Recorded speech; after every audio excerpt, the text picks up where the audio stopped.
way to head out into the audience for Q&A at this point. There are runners with microphones, I believe. Hand up. Someone will bring you a microphone right there. Bring that lady a microphone. Thank you. How are you? Were you not looking at me? Were you looking at him? Okay, sorry. First of all, love you guys. So I just started a nonprofit that aims to stopping the stigma surrounding mental health and increasing youth advocacy. So thank you. In regards to that, how do you guys stay mentally healthy with your busy, hectic schedules? And how does it affect you guys knowing that you and your shows help so many people, including myself, battle depression and anxiety?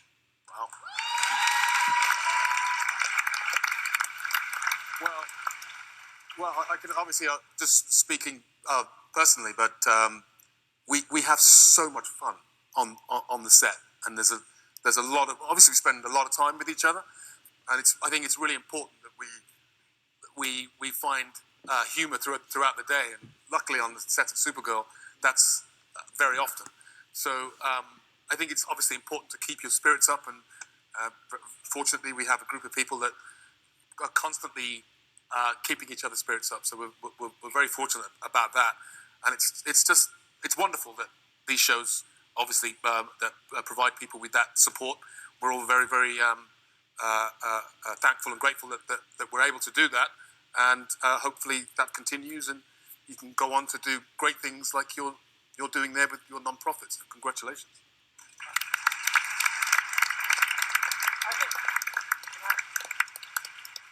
Yeah, right there in the yellow shirt. How can we miss him?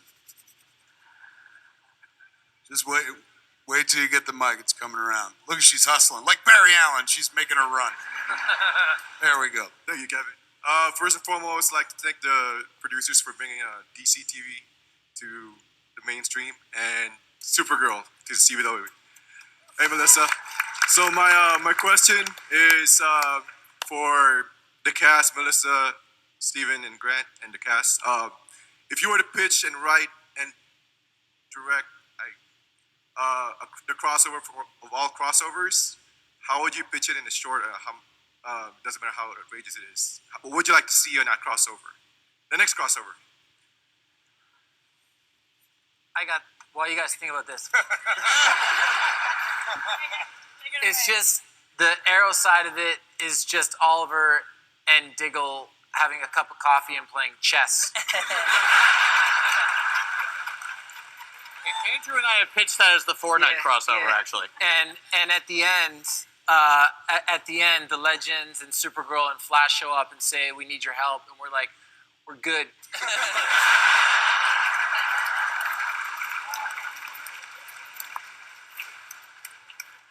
Top that, Grant.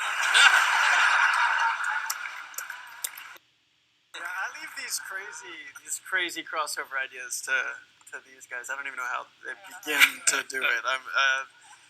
I always say I want to work with Brandon Moore, with Ray Moore. Ray and Barry are a fun duo, I think, and that's what I always say. That's what I would pitch: is more Ray and Barry. Did you guys just air high five? Yeah, we did. We're science people.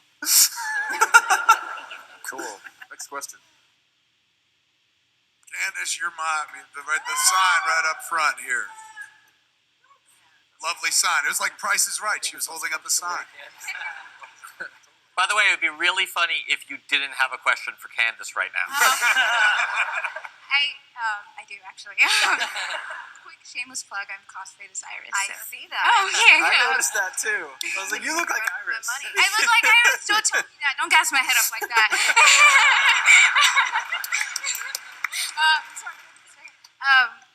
Writer for episode 19 teased that it was about the importance of Iris West with the twist. I was wondering if you could tell me anything about that episode, or you guys About episode what? 19.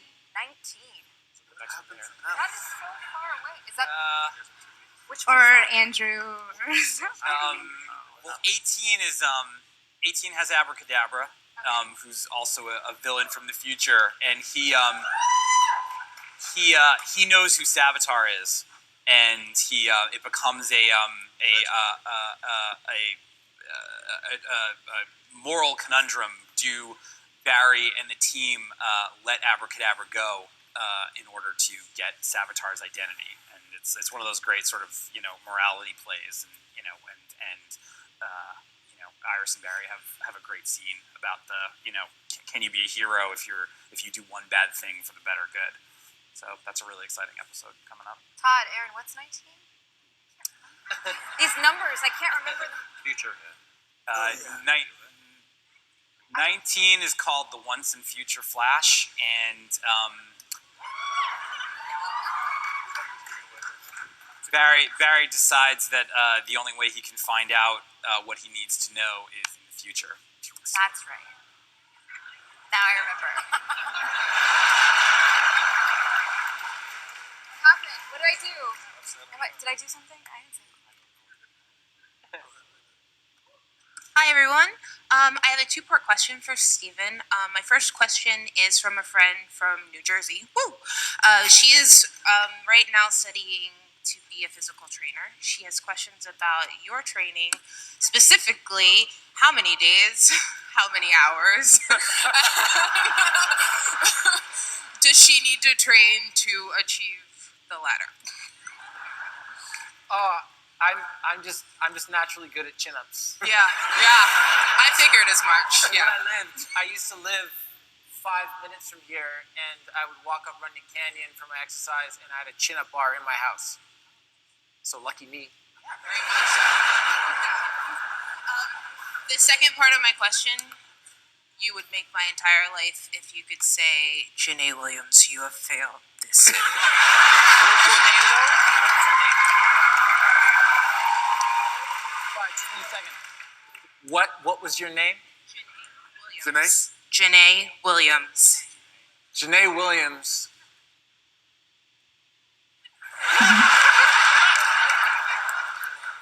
You have failed this city.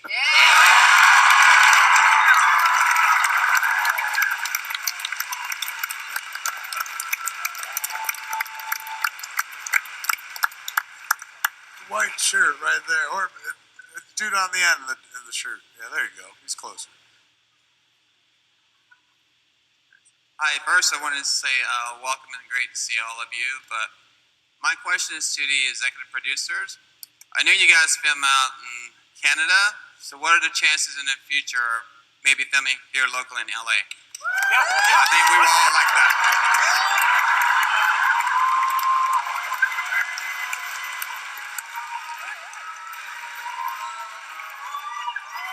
I have a question for you, and be honest. Which one of them put you up to it?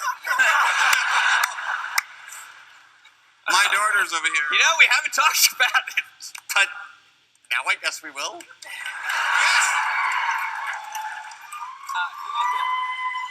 The truth is, it's all based on economics, and it's just shooting. And we actually, with Supergirl, it's actually the first time there's sort of like an actual side-by-side comparison, because we filmed Supergirl season 1 here in Los Angeles, and we're shooting in Vancouver for season 2, and just in terms of what it costs, it was financially impossible to make that show down here, and we're certainly incredibly proud of season 1, but season 2, if you're watching it, is certainly bigger, and there are more locations, and there are bigger guest stars, and there are more of them, and there's more visual effects, and the show was, and there's more Melissa, and it just, I'm sorry, what? Well, there's always a downside.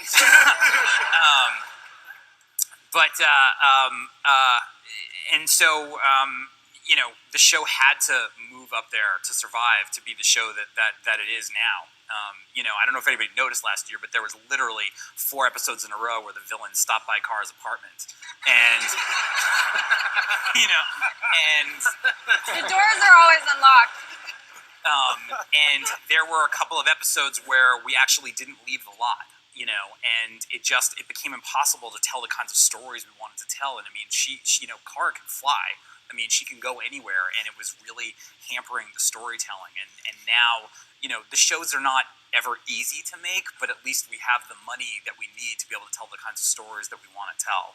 So it's unfortunately, like I said, it's just a matter of dollars.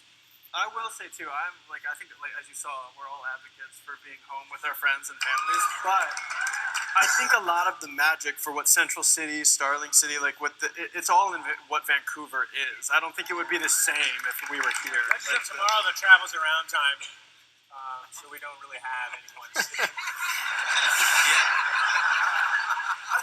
that we call home. Good point. You also can't sleep on the fact that when we started Arrow, we got the vast majority of people that cut their teeth making Smallville for 10 years. Yeah. And the central part of the crew of Arrow have fanned out over the 4 shows, and you cannot overstate how fantastic the crews in Vancouver are. They really are.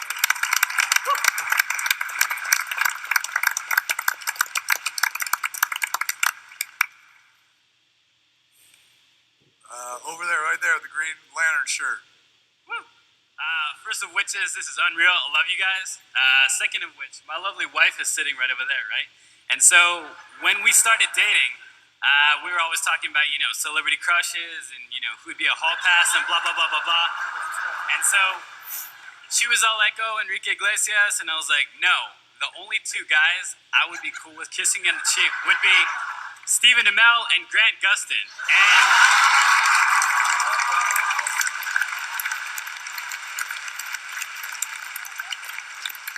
And it's her birthday, and I've already brought her this far. Today. What was the last part? Sorry, what? We didn't hear the last part. I think he just I offered said his it's her wife. birthday today, and I've already brought her this far to you guys. He offered his wife. This is like inverse indecent proposal. Like indecent proposal. Yeah. Is there a request? Sorry. Stephen Amell, Grant Gustin, would you kiss my wife on the cheek?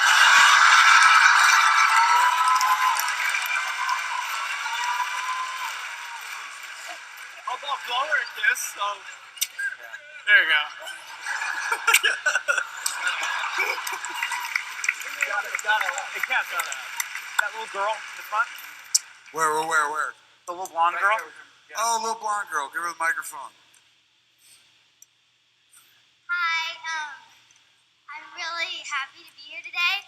I have been the last 5 months watching Arrow with my entire family, and I just started watching Flash. And my question is for Arrow, and it is, will Felicity and Oliver be together again?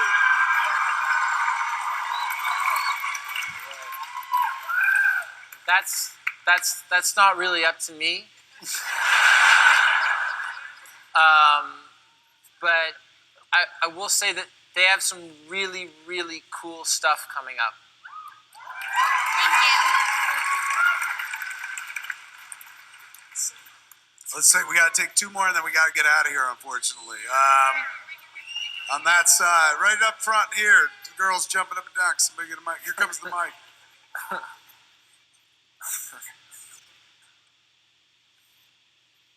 Hi. I love you guys with so much passion. You have been my heroes, and I only have one question. Can I take photos with all of you?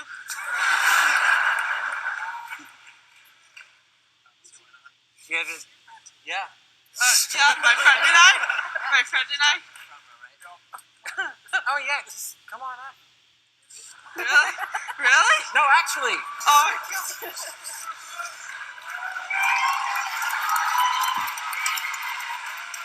Ready?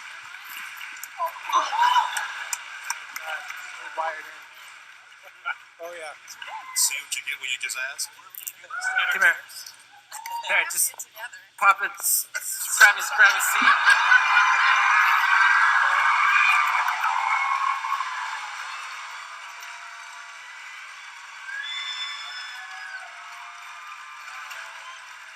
go.